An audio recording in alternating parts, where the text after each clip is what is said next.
stand by, not to go home, to remain flexible. There's something called a lid, the White House tonight. That meant that there could be additional news. But no one was talking. Vice President Cheney's in the White House with the President. Rumsfeld, the Chairman of the Joint Chiefs of Staff, Richard Myers, were at the White House earlier, and they went back across the river to the Pentagon. I'm joined here in the studios as we continue to keep this picture up by General Barry McCaffrey, who led an armored assault during Operation Desert Storm, General Mike Short, who is a veteran of a lot of tactical aircraft around the bombing campaign over Kosovo, and Vice Admiral Dennis McGinn, who was a ranger and a carrier pilot. Let's begin, General McCaffrey, with you about timing. This would be an unusual time. Generally, we make these strikes in the middle of the night. If, in fact, something is going on now, are you surprised that it could come during daylight hours? I think this would be unusual things I've ever encountered. You can't get strategic surprise. You can't get operational surprise. So if they're actually doing this, then they will absolutely have stunned the Iraqis. Not a one of them would assume this would happen. Just prior to dawn, overwhelming surprise.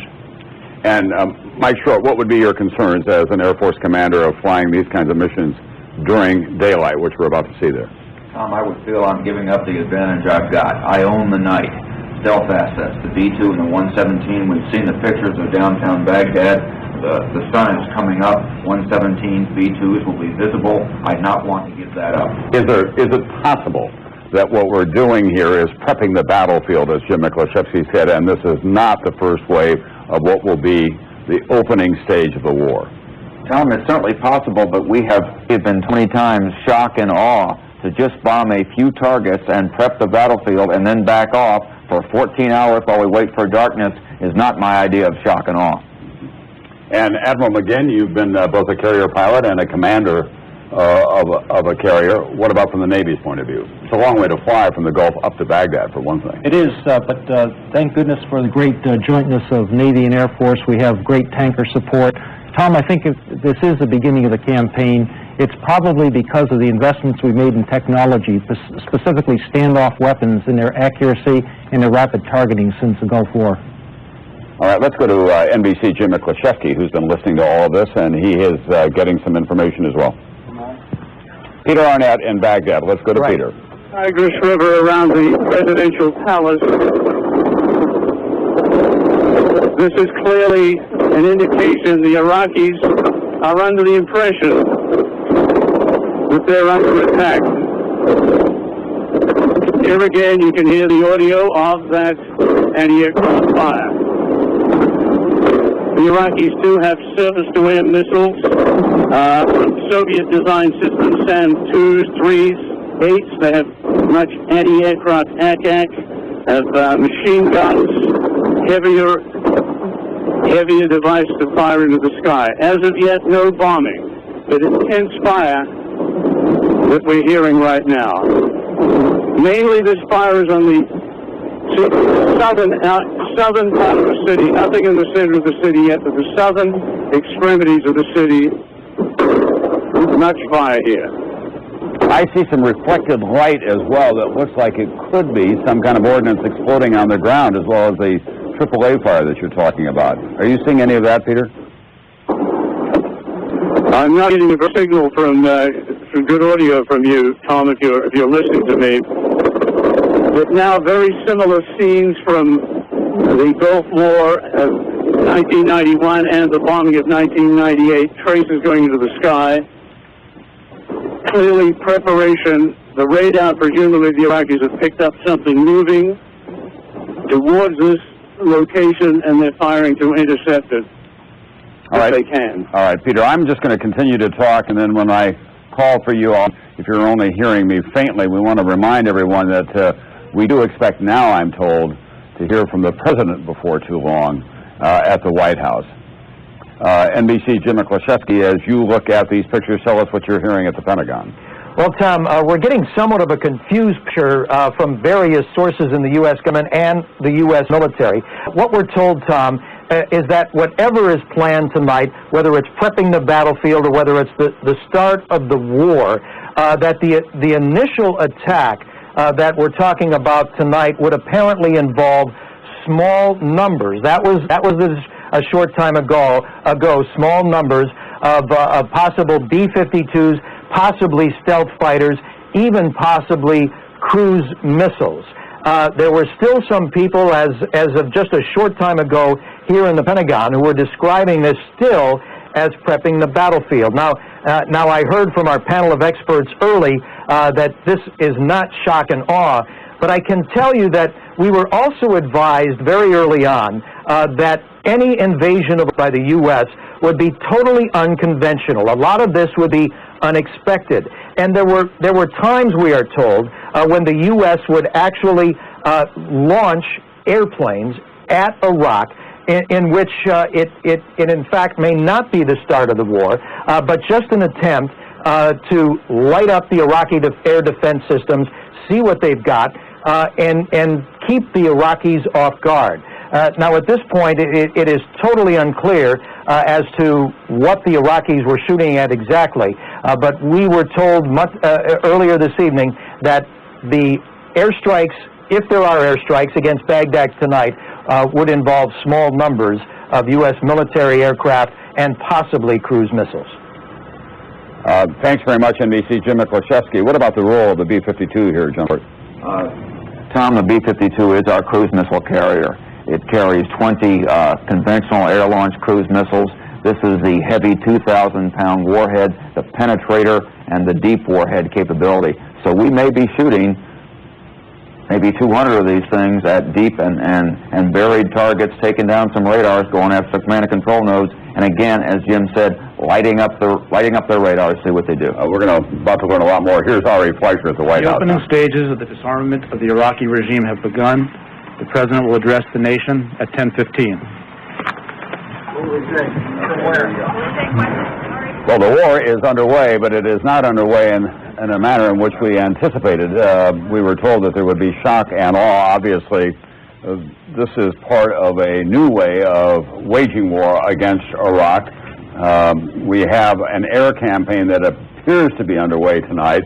AAA fire has been seen and heard in the skies over Baghdad, but we have not seen any of that violent explosive firepower that we witnessed in 1991, but it could be just moments away. If the President is coming out at 10:15, I don't think he's coming out to talk about the lights being on in the city of Baghdad. So there's a good deal going on there right now in the skies over Iraq and in that theater. What it is exactly, we don't know yet, but we'll invite you to stay with us as we watch these pictures of the capital city. And let's go to Pierre Arnett now, who is standing by at a window, looking outside and watching and listening. Peter, any more signs of anti-aircraft fire? Yes, well, about 30 seconds ago, Tom, the sounds of several planes flying over the city and what seemed to be explosions in the distance outskirts of Baghdad. To the north, we're hearing more anti-aircraft fire. That may be where the actual location of that bombing was, if it indeed was bombing. But high-flying airplanes, we heard just now, about a minute ago, several of them over Baghdad. All right, thanks, Peter. Right now, it's back to being relatively quiet. All right, thanks, Peter. I think it's worth pointing out again that in some of the pictures that we were seeing earlier that you probably couldn't see, there was reflected light in the distance. It looked like something was going off on the ground. It could have been a bomb of some kind. NBC, Jim McClellan. Jim, you have additional information for us? Okay, bye. He's on the phone. He just said goodbye to someone. Tom, I was just on the phone a second ago. Here's what's in the package tonight. There are going to be small numbers, as I said earlier, F-117 stealth fighters, the dozen or so B-52 bombers out of England, and also a package, probably a small package, of sea-launched cruise missiles from U.S. ships in the Persian Gulf. We're told tonight that there will be 2 sets of attacks tonight, and they're both against sets of leadership targets inside Baghdad. Not certain exactly what those leadership targets are, but we can expect 2 bombing runs with F-117 stealth fighters, the B-52s, and sea-launched cruise missiles against leadership targets clearly underway at this time.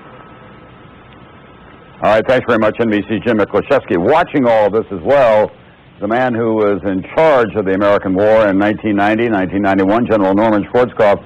General, is it possible that what they have here is a plan underway to try to take out Saddam Hussein and the members of his leadership with some surgical strikes, pause for a moment, and then see what happens?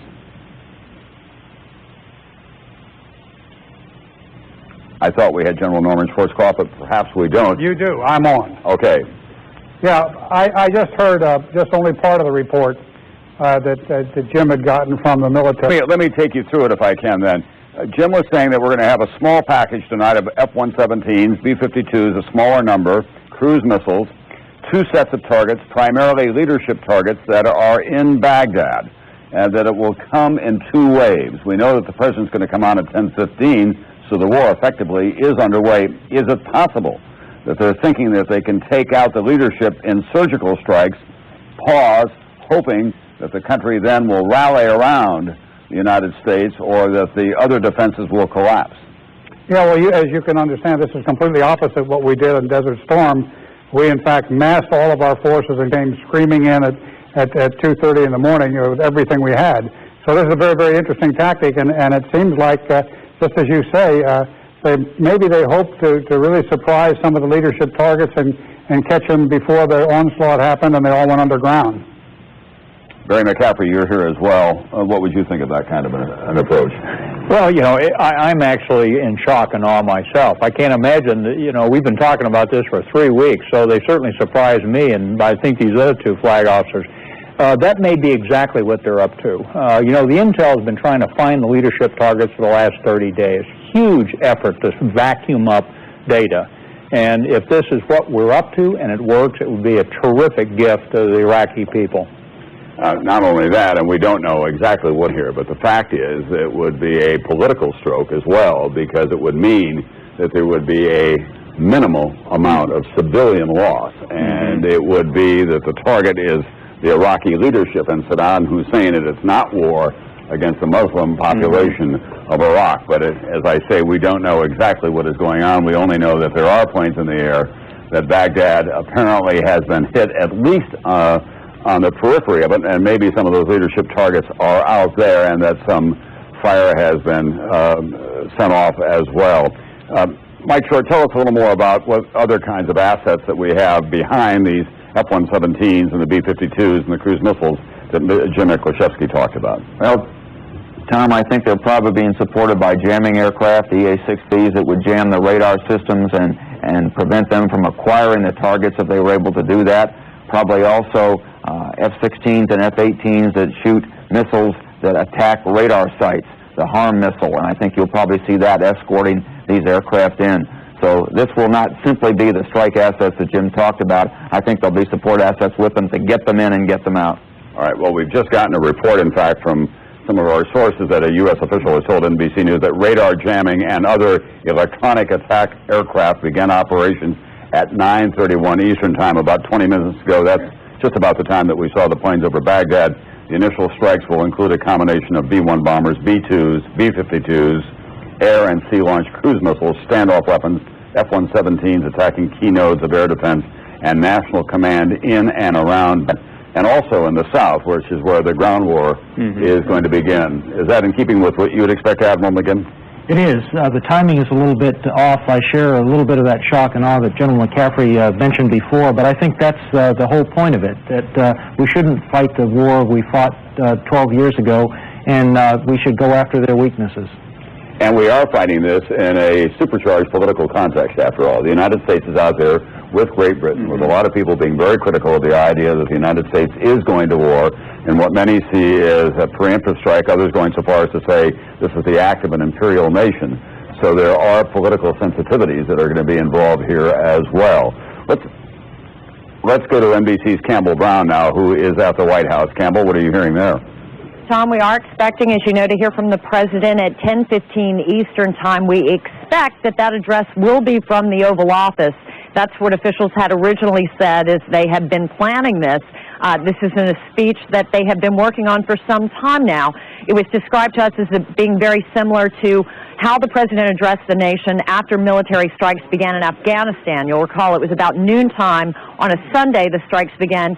The President spoke to the nation about an hour after that.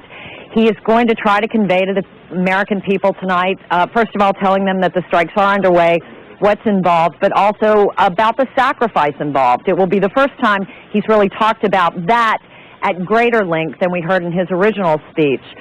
So that's going to be more of a focus, especially given in mind what we're hearing from officials over and over again, that this, as opposed to Afghanistan, is going to be a much more conventional war, but also a much more dangerous war, and in terms of casualties. Now, there have been a lot of indications that something was coming this evening. The president working the phones most of the afternoon to call world leaders to put them on notice that military action may be imminent.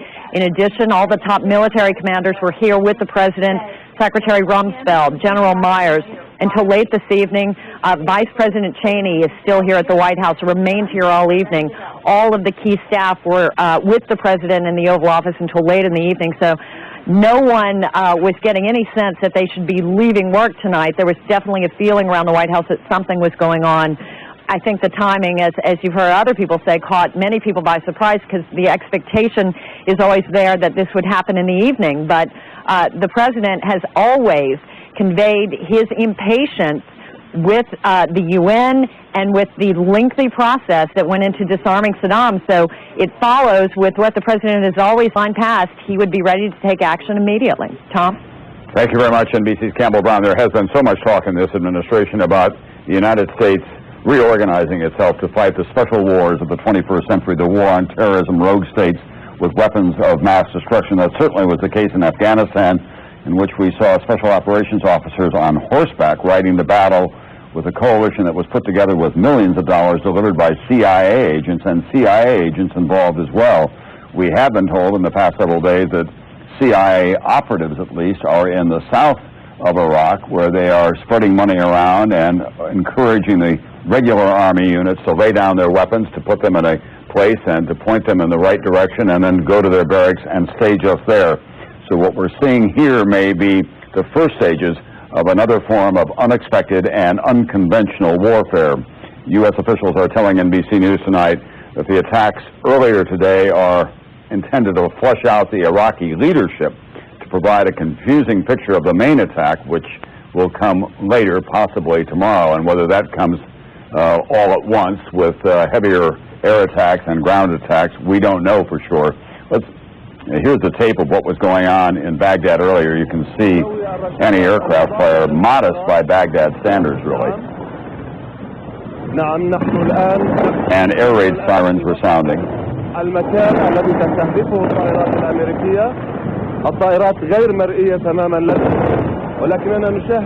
That's from Al Jazeera, I believe, Arab television, which is another component in this war. The technology of communications is so much different.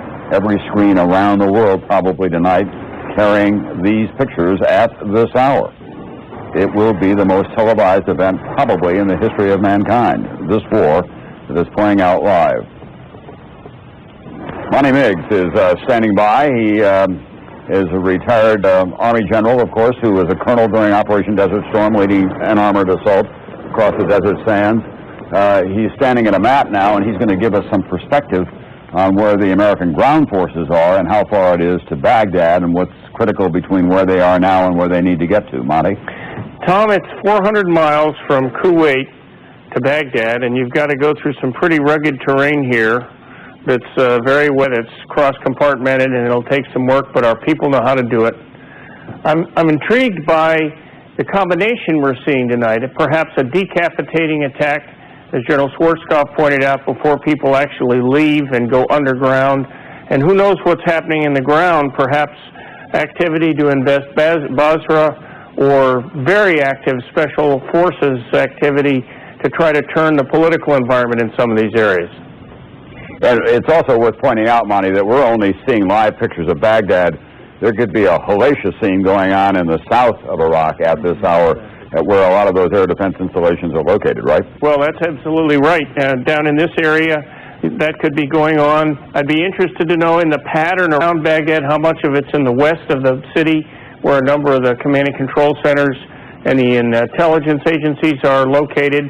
And we could be seeing ground forces starting to move north, but we wouldn't be hearing it, and we wouldn't be getting any reports for a while. Thanks very much. NBC's Monty Miggs, a retired Army general, now a consultant for NBC News. You'll be seeing a lot of him in the course of the next several days as well. Now it's coming up on dawn in Baghdad. This defies all the conventions of warfare. We generally fly at night. We hit them with everything that we've got all at the same time everywhere that we can. But this is not happening here. Now, gentlemen, I've been privileged to some briefings that we've been holding close, obviously. One of the things that I was told is that they had less than 50 targets that were so-called civilian sensitive, that they were very conscious of not having a lot of dead Iraqi civilians scattered across the battlefield. That could be a piece of all of this tonight as well, and that they were going to go after the leadership targets as quickly as they possibly could.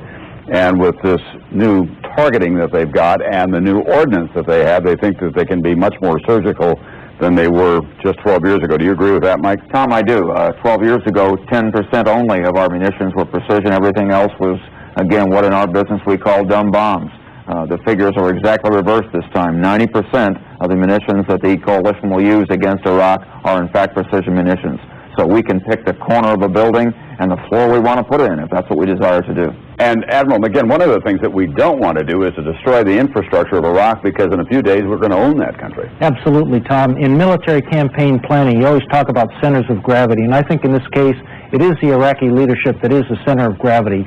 If we could take them out, we would have achieved major campaign goals. But, Barry McCaffrey, I know that you've thought about this Iraqi problem for a long time. The word that is always fed back to me when I ask, where is he and what do you know, they say, that place is so opaque. You just can't see into it. Yeah, well, you never know what the electronic warfare world is doing, though. But, Tom, one other thing I ought to add. One aspect of this campaign, if it's starting at dawn, would be if you're trying to minimize loss of life in the Iraqi army in the south, there's 2 infantry divisions down there and a tank division. If we attack at night and you're glowing hot on our IR scopes, we're going to kill you.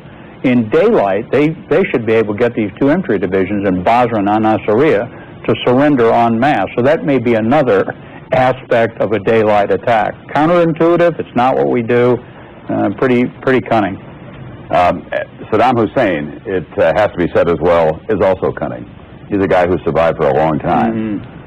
Do you imagine that he has stuck around Baghdad for the last couple of days? No, but, you know, if they're going after 50 leadership targets, hopefully one of them has him in it when a 2,000-pound bomb penetrates the top of it. So I'd be surprised if we're not trying to nail him tonight. One of the concerns has been we may get him and not know it. Yeah.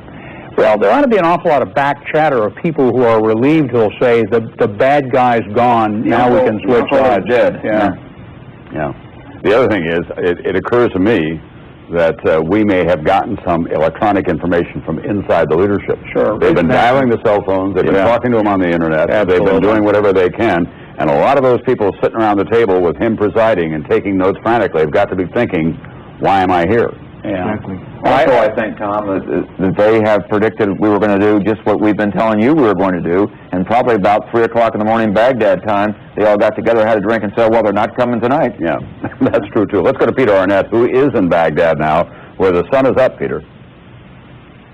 Well, the sun is just coming up, Tom. We do hear distant anti-aircraft fire in the northwestern part of the city. It is some distance away, but we do hear the pop of that anti-aircraft fire. No large explosions as of yet that we can hear. That doesn't mean to say they're not happening out there. Within Baghdad itself, a few police cars screaming around the streets and their sirens, but very few civilian cars yet. I do see a couple of photographers taking pictures. There is a big international press corps contingent here, Tom. Some were trapped here last night. They couldn't get out. But this will be a very well-covered battle, I assure you. And Peter, what about Iraqi television? That is completely in the hands of Saddam Hussein, obviously. Are they transmitting anything at this time? Whoops. More going on now. Tom, if you're talking to me, I did not pick up that question because there's enormous interference in my transmissions here with this phone. All right. I'm sorry. Can you hear me now? We're looking at... I can hear you now, yes. Okay. We're looking simultaneously, Peter, at some tape from just a moment ago. What about Iraqi television? That's completely in the hands of Saddam Hussein. Are they transmitting anything at this hour? Okay, Tom, again, I didn't hear the question, but more anti-aircraft fire now, or even bombing we're hearing, again in the northwest quadrant of the city. More planes flying. It looks like a resumed thrust into the city. They're noisier now. More anti-aircraft fire. Maybe it is some distance away, it's 2 or 3 miles, but certainly a new wave of action to the north and east and the west of the city, Tom. All right, thanks very much, Peter Arnett. NBC Jim Miklashevsky at the Pentagon. Jim? Information from sources, U.S. military and otherwise, that first of all, this package is a little more robust than we originally thought. It includes B-1s, B-2s, B-bombers, F-117 stealth fighters, and both air and sea-launched cruise missiles, and that they were originally aimed at a defense node and a national command center. We're also hearing, according to sources, that apparently U.S. military thought they may, based on intelligence, may have had, quote, a target of opportunity, unquote. That would be a specific leadership target. Don't want to jump into any conclusions here that they thought they had Saddam Hussein in their sights, but it was described as a target of opportunity. It's unclear at this point, without bomb damage assessment, whether in fact they actually struck that target of opportunity that they were talking about. But we're led to believe that these strikes tonight are probably not going to be sustained, that there will be 2 waves, and we just heard Peter a second ago talking about that second wave, and from our understanding anyway, it appears that once the second wave is over, the U.S. is going to take a step back and assess whatever it is that they've had an opportunity to hit tonight. Also, following up on what General Miggs said a few minutes ago, we had reported earlier, based on intelligence sources, that there are in fact intense covert operations underway, not only inside the country of Iraq, but actually inside Baghdad, and that there are teams of commandos that include some Iraqi exiles who, at the start of a war, under the cover of bombing, were to launch an extensive sabotage campaign against select military targets inside not only Iraq, but inside Baghdad. It's unclear whether all of that has started to unfold, and perhaps we'll learn more when the President speaks in a few minutes. I hope that we will. I expect that we will as well. Watching all of this is the man who commanded American forces, the Allied forces, in Operation Desert Storm, General Norman Schwarzkopf. General, I think that our audience deserves to know as well, a lot of this information that we are reporting tonight is coming to us directly from senior American military officials letting us know about the 2-wave attack plan. Does that surprise you? Yeah, it completely surprises me that we would announce ahead of time that there was not only 1 wave, but there was 1 wave, stop, and then there would be a second wave. It really goes against everything everybody's ever thought about the element of surprise. So it's a curious development. And I have the feeling, gentlemen, Norman Schwarzkopf, General Barry McCaffrey, Admiral McGinn, Mike Short, Monty Miggs, all of you listening in, you've been through a lot of this before, that this is just the first of many unexpected developments that they're beginning this way, General McCaffrey. Yeah, I think so. You know, there's been a lot of thought put into this operation, and the capabilities in terms of insertion technology and air power are just order of magnitude different than they were in 1991. So we may be seeing the result of that. And Admiral McGinn, I just got a note that says that aircraft from 3 U.S. aircraft carriers are involved in the first wave. Now, I don't know whether they're in the Mediterranean or in the Gulf, but that'll be important to know as well. I suspect, Tom, that it probably are the carriers in the Persian Gulf. They'll be carrying standoff weapons, perhaps joint standoff weapons, can stand outside Baghdad or targets as much as 40 to 60 miles, depending on the speed and altitude of the aircraft, and a lot of joint direct attack munitions as well, all precision guided. All right, thanks very much, Admiral McGinn. As I want to remind you now, if you're just joining us, it's coming up on 10:08 here in the east. It's coming up on dawn, as you can see, in Baghdad. Operation Iraqi Freedom is underway. The President is scheduled to address the nation in about 7 minutes. This comes 50 hours after he warned Saddam Hussein and his sons, Uday and Qusay, to get out of the country or the war would begin against Iraq. Uday, within hours of that ultimatum, said they would not leave. Throughout the day in Iraq, senior government officials were defiant, appearing in their parliament before microphones and saying that they would fight in the streets and that the United States was in for a very bloody time. We had been told that the initial attack on Iraq would create shock and awe.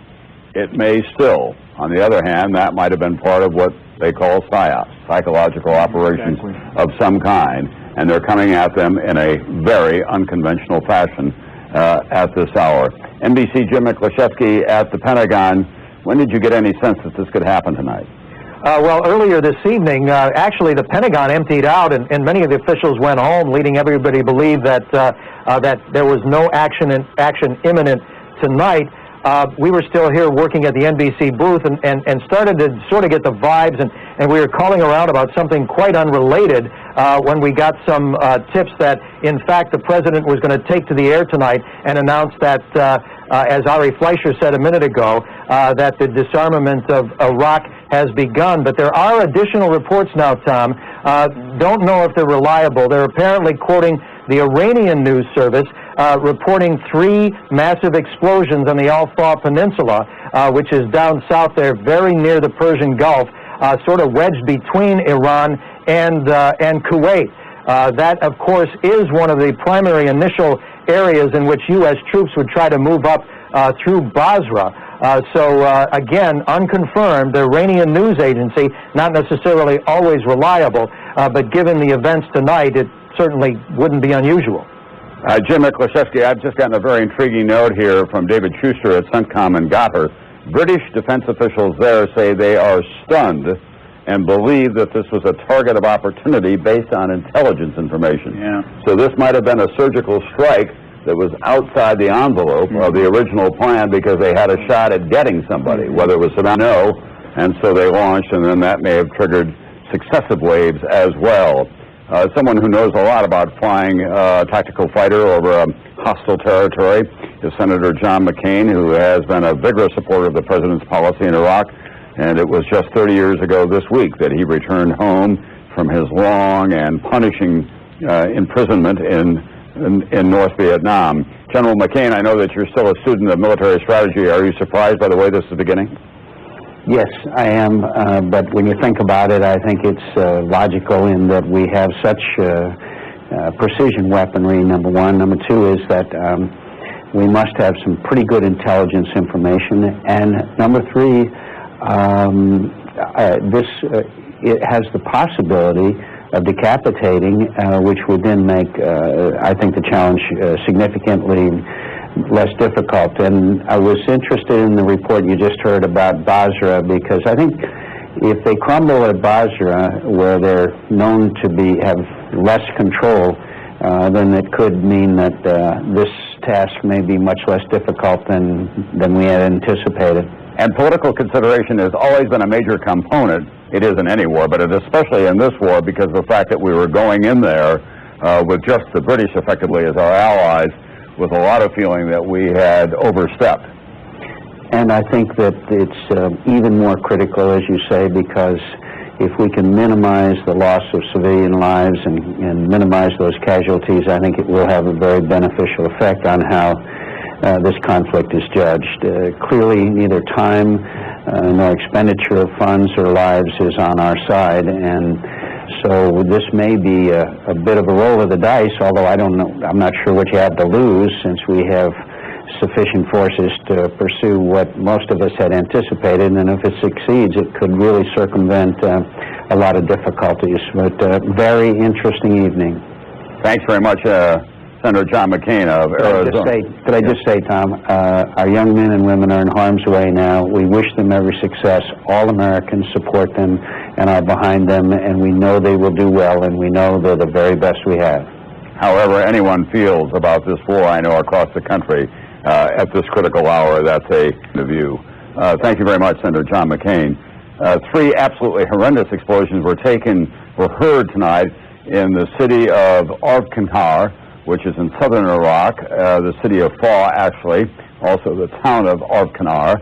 It's in the Abadan province in southern Iran in the first minutes of Thursday morning. That's according to the Islamic Republic news agency. So that would be outside that's in Iraq, but reported by the Iranian news agencies. So there's a lot of stuff going on that we can't see tonight. We'll continue to look at the live pictures of Baghdad and tell you that we'll hear from the president now in about 2.5 minutes, as he has already said that the first stages of disarming Iraq are underway. The official name of the operation is Iraqi Freedom. NBC Jim Miklashevsky is at the Pentagon. Jim? Now we're getting a little more clarification from U.S. military sources. Apparently what was going on initially is a serious and extensive prepping of the battlefield in the no-fly zone in southern Iraq.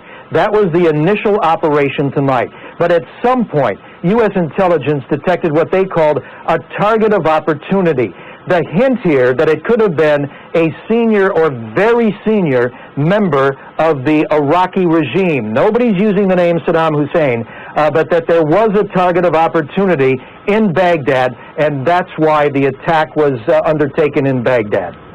All right, thanks very much, NBC's Jim Miklashevsky. We're now just seconds away from an appearance by President George W. Bush, who gave Saddam Hussein 48 hours on Monday night. It is now 48 hours plus 3.5. The president will be addressing the nation on Iraqi Freedom. That is the name of this operation. The war is underway. The first sounds heard over Baghdad tonight were at about 9:30 Eastern Time. Sunrise there officially at 6:07 this morning. It is now about 6:14 in the capital city. The President of the United States. Fellow citizens, at this hour, American and coalition forces are in the early stages of military operations to disarm Iraq, to free it to defend the world from grave danger. On my orders, coalition forces have begun striking selected targets of military importance to undermine Saddam Hussein's ability to wage war. These are opening stages of what will be a broad and concerted campaign. More than 35 countries are giving crucial support, from the use of naval and air bases to help with intelligence and logistics to the deployment of combat units. Every nation in this coalition has chosen to bear the duty and share the honor of serving in our common defense. To all the men and women of the United States Armed Forces now in the Middle East, the peace of a troubled world and the hopes of an oppressed people now depend on you. That trust is well placed. The enemies you confront will come to know your skill and bravery. The people you liberate will witness the honorable and decent spirit of the American military. In this conflict, America faces an enemy who has no regard for conventions of war or rules of morality. Saddam Hussein has placed Iraqi troops and equipment in civilian areas, attempting to use innocent men, women, and children as shields for his own military. A final atrocity, people. I want Americans and all the world to know that coalition forces will make every effort to spare innocent civilians from harm. A campaign on the harsh terrain of a nation as large as California could be longer and more difficult than some predict. And helping Iraqis achieve a united, stable, and free country will require our sustained commitment. We come to Iraq with respect for its citizens, for their great civilization, and for the religious faiths they practice. We have no ambition in Iraq except to remove a threat and restore control of that country to its own people. I know that the families of our military are praying that all those who serve will return safely and soon. Millions of Americans are praying with you for the safety of your loved ones and for the protection of the innocent. For your sacrifice, you have the gratitude and respect of the American people. And you can know that our forces will be coming home as soon as their work is done. Our nation enters this conflict reluctantly, yet our purpose is sure. The people of the United States and their friends and allies will not live at the mercy of an outlaw regime that threatens the peace with weapons of mass murder. We will meet that threat now with our Army, Air Force, Navy, Coast Guard, and Marines, so that we do not have to meet it later with armies of firefighters and police and doctors on the streets of our cities. Now that conflict has come, its duration is to apply decisive force.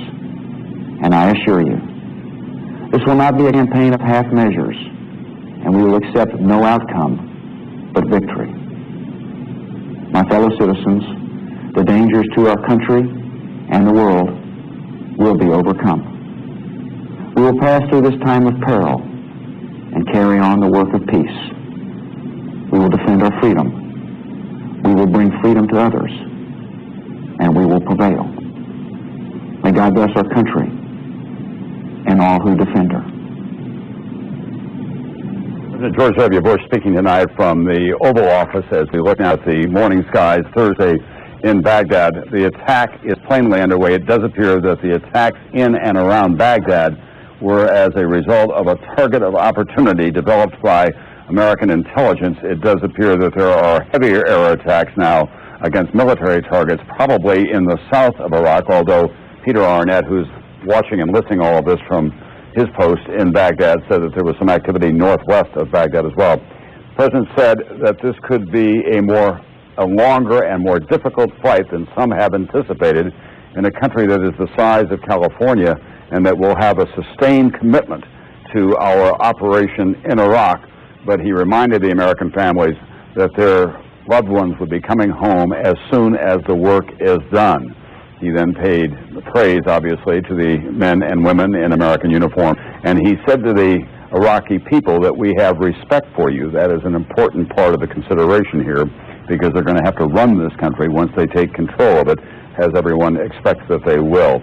Let's go to NBC's Tim Russert now in Washington. Tim, the President tonight, for the first time, saying it could be a longer war than people are saying, and that the commitment will be sustained. Tom, in informing Congress of this ongoing battle tonight and the cost of it and suggestions about casualties all throughout the course of the day, I just want to add a little bit of information I've been able to pick up that, Tom, many White House aides believe that the President would not address the nation tonight, but rather when the war began in earnest. One aide said, we had a chance to give a wake-up call to the Iraqi leadership, and we took it. Also, the rank-and-file Iraqi army are now hearing broadcast on their very own radio signal coming from the United States. So it looks like there may have been a premature beginning to a preemptive war, but it clearly caught the Iraqis off guard. We do not know if that was a successful decapitation of the Iraqi leadership, but that clearly was an attempt, and it surprised many people, even at the White House. Tim Russert tonight. In fact, we're hearing that senior U.S. officials saying the decision to bomb was based on very recent intelligence about elements of the Iraqi leadership providing us with a target of opportunity. That sounds as pure conjecture on my part, that we may have some people inside that are helping us tell us where they're going and why they're there. But if this is the start of the war based on a target of opportunity, that too is pretty unusual, General McCaffrey. Well, it shows a command and control capability. Tommy Franks sitting in gutter, hundreds of miles away from the target, and able to manipulate air power coming out of Great Britain, Diego Garcia, 5 carrier battle groups, and then respond to what he says is a target of opportunity.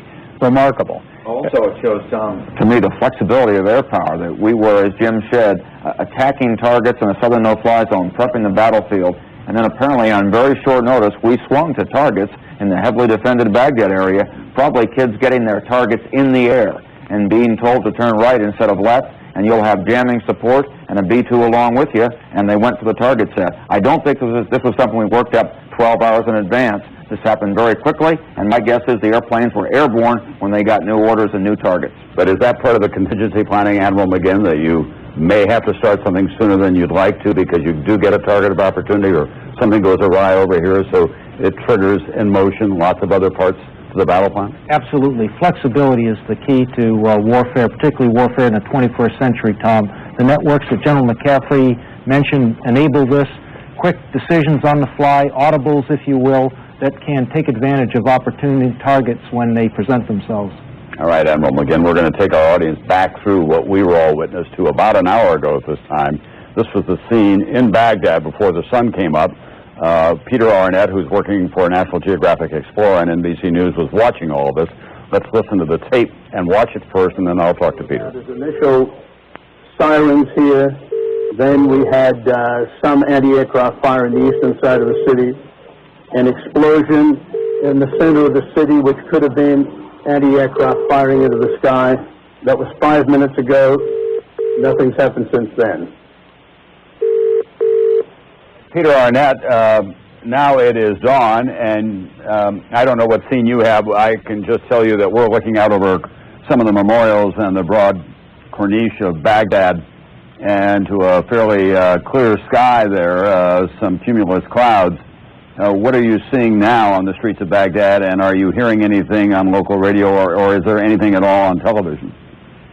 During the press, there was just the symbol of anti-aircraft fire. Again, east, just continuing. There was some loud explosions, but they could have been some of the heavy surface-to-air missile material the Iraqis have. But for about 10 minutes, it was firing. Now, in the center of the city, which was, of course, the target of the original Gulf War, when after a few minutes of preparatory observation, apparently by aircraft, there was an enormous series of attacks that went on for, hours. Here, the center of the city has been untouched at this point. There's been some anti-aircraft fire.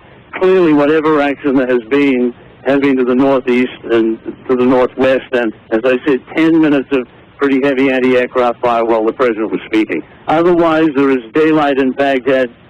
Very few people on the streets, actually no automobiles. Now, I don't know whether they're being stopped from coming into the center of the city, but a few police cars around, all quiet though, and we're overlooking the Tigris River towards the presidential which everyone was under the impression would be the main target area. That has not been touched, Tom. Either have any of the other potential targets in the center of Baghdad. All right, thanks very much, Peter Arnett, in Baghdad tonight. NBC's Brian Williams, my colleague, is in Kuwait City.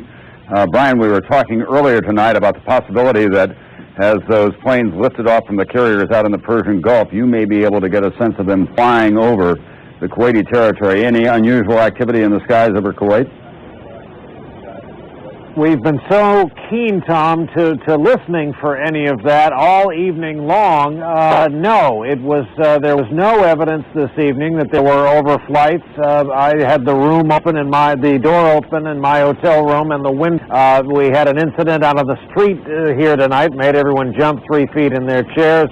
The aircraft, when we pinpoint exactly which categories and map out where they were all stationed, the airspace will then all makes sense to us. But, Tom, a conversation I had with a senior military official in this theater with great reason to know indicated that while the president would start the clock, and we had a round of back-and-forth questioning on this very scenario, let's say a 48 or 72-hour clock, if you could call into CENTCOM, if you had some information that Saddam Hussein is in X location, which has tunnels to Y and Z.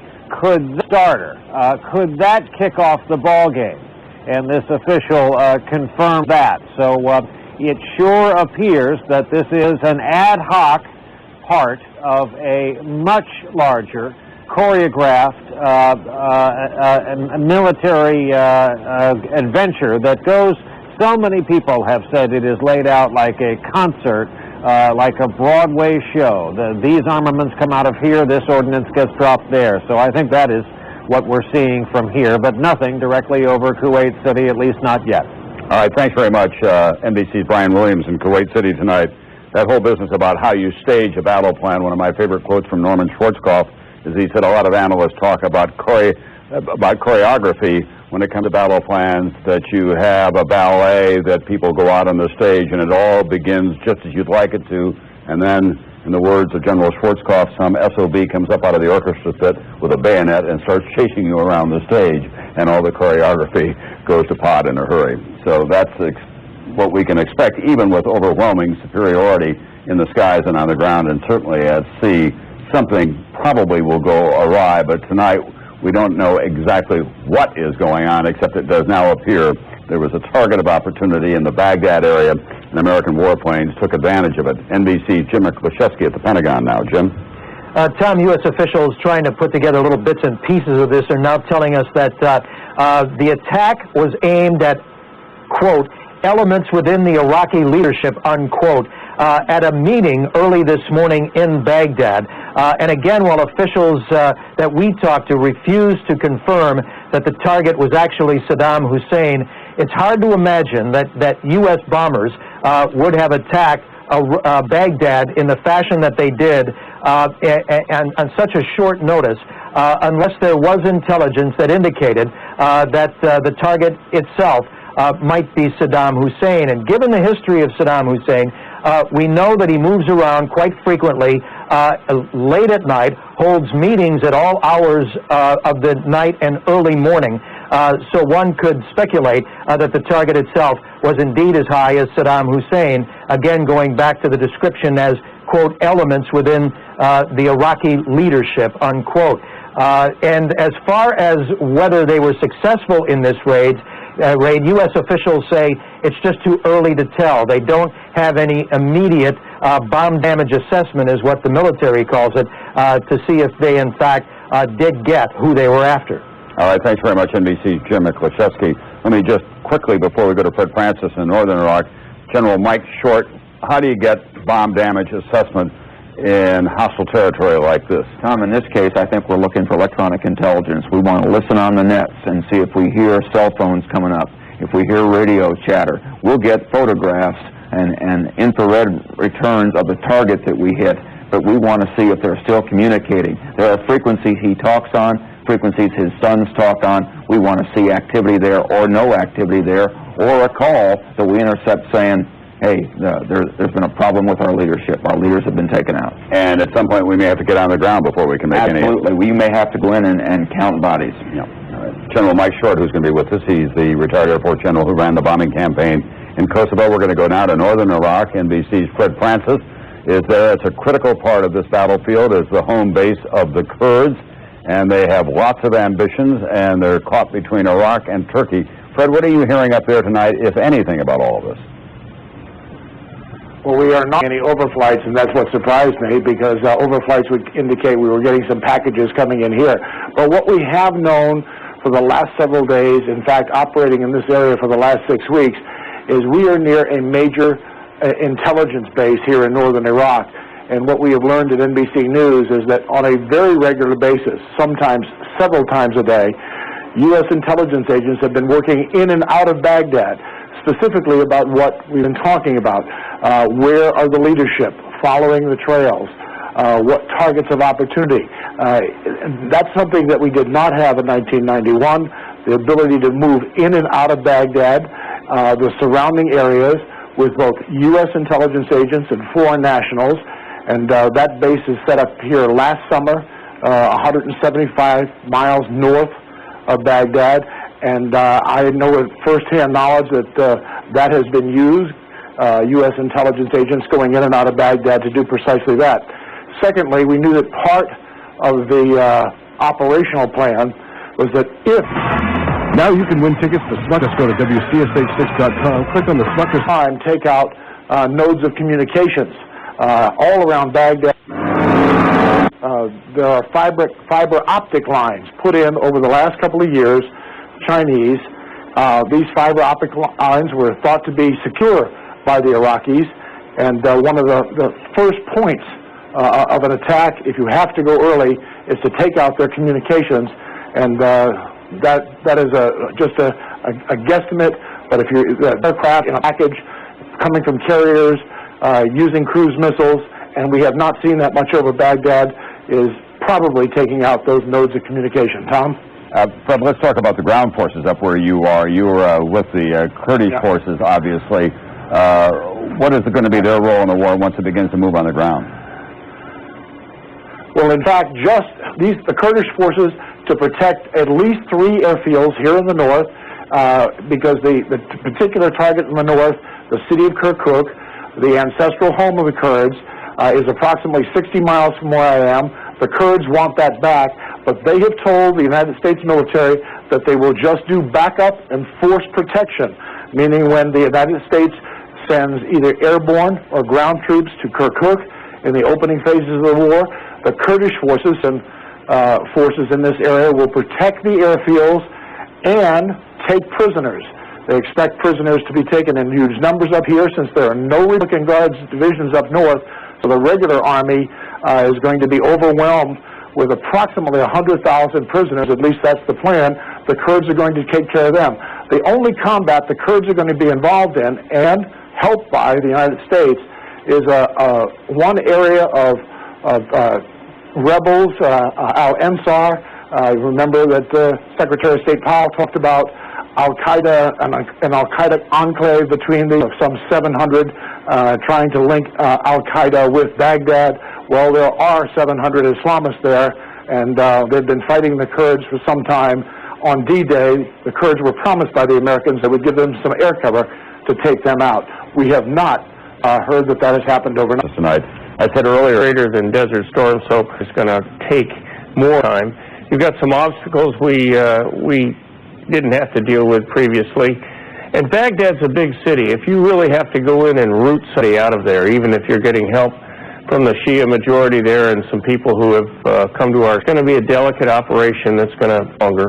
And the other thing is that there will have to be a transition to peacekeeping, which may be fairly messy, as you have to mop up and pull out by the roots the secret interests that have been controlling the country.